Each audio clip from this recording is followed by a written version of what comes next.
अस्सलाम वालेकुम friends, welcome back to top smarties drama serial गिरफ्त।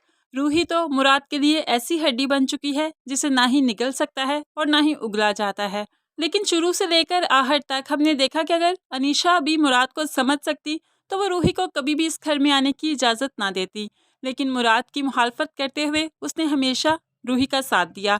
अब यही बातें तो मुराद अनीशा को समझाने की कोशिश करता है, लेकिन अनीशा जो कि समझ नहीं रही, लेकिन रूही कान लगाए खूब समझ जाती है कि अब यहाँ पर इसके दिन थोड़े रह गए। दूसरी तरफ नीमल भी जब आई, उसने भी अनीशा को खूब समझाया कि ये लड़की मुझे अच्छी नहीं लगती, इसके इरादे अच्छे नहीं हैं, इसे बहुत जल्द इस घर से निकल जाना चाहिए। अब रूही को ऐसा लगता है कि उसे एक दिन निकाला ही जाएगा, इसलिए तो इसने अपनी कोशिशें और भी तेज कर दी। अब मुराद को डायरेक्ट कहने लगी है कि मुझसे निकाह करो और इस घर में रखो, नहीं तो अनीशा को मैं सब कुछ बता दूंगी। अब मुराद क्या करे, अब अनीशा को ही सब कुछ सच बताना पड़ेगा।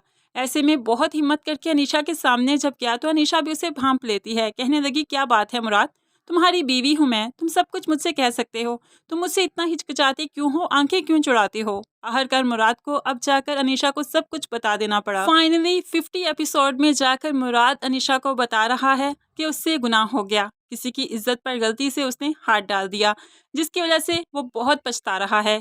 अनीशा अब रोते हुए उससे पूछने लगी, मुराद कौन है वो, मुझे उसका नाम बताओ। तो मुराद रूही का नाम ले देता है और उसके सामने हाथ भी जोड़ देता है। अनीशा के लिए ये बात तो आसमान बनकर उसके सर पर गिर पड़ी। वो तो अब खूब रोएगी धोएगी और उसके बाद रूही के पास भी जाएगी। रूही जो कि पहले ही इस इंतजार में खड़ी थी कि अनीशा को सब कुछ पता चल जाए, वो भी अनीशा को सब कुछ बता देगी और सारी झूठी सच्ची कहानियां यहाँ पर उसे बताते हुए कहने लगी कि ये बच्चा भी मुराद का है, यानी कि मुराद इसका असल बाप है और मैं ही इसकी माँ हूँ। बस अब तो रूही को इस घर की मालकिन बनने से कोई नहीं रोक सकता, क्योंकि अनीशा तो रोते धोते हुए ये घर छोड़कर अब बहुत जल्द चली जाएगी और उसके बाद रूही का इस घर पर राज होगा। लेकिन आखिर झूठ कब तक कायम रहता है, झूठ पर सच गालिब आ ही जाता है और एक दिन यहाँ पर भी सच गालिब आ जाएगा। इरफान की बहन जो कि खूब जानती है कि ये बच्चा सिर्फ मूसा का है, मुराद का नहीं, वही तो अब सब कुछ आकर सच सच बता देगी, क्योंकि रूही ने इरफान को मरवा दिया, अब वो भी इसकी दोस्त नहीं रही। ऐसे में वो भी सब कुछ सच आकर बता देगी और उसके बाद बहुत मुमकिन है कि वो मूसा की सजा भी खत्म करवा दे और मूसा से उसकी शादी हो जाएगी। वो दोनों तो हंसी खुशी रहना शुरू हो जाएंगी, मुराद अनीशा की भी गलतफहमियां दूर हो जाएंगी और रूही बुरी तरह आसमान से गिरकर जमीन पर आ पड़ेगी।